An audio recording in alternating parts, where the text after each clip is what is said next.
રાજનીતિ સંદેશ ન્યૂઝમાં આપનું સ્વાગત છે।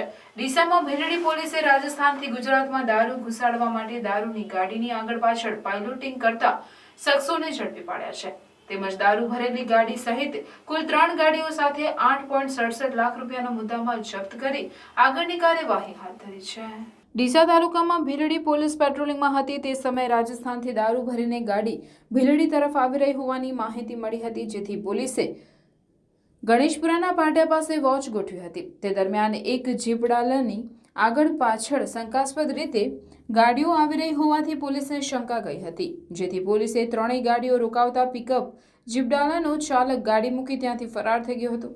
ભીલડી પોલીસે પિકઅપ જીપડાલાની તલાશી લેતા તેમાંથી દારૂનો જથ્થો મળી આવ્યો હતો, જ્યારે આગળ પાછળ ચાલતી 2 ઇકો ગાડીની ચાલકની પૂછપરછ કરતા તેઓ દારૂ ભરેલી ગાડીની પાઇલોટિંગ કરતા હોવાનું જણાવ્યું હતું, જેથી પોલીસે બંને ચાલક સહિત 4 શખ્સોને અટકાયત કરી જ્યારે 3 ગાડી સહિત કુલ 8.67 લાખ રૂપિયાનો મુદ્દામાલ જપ્ત કરી આગળની કાર્યવાહી હાથ ધરી છે। રિપોર્ટર રાકેશ ઠક્કર, ડીસા, બનાસકાંઠા।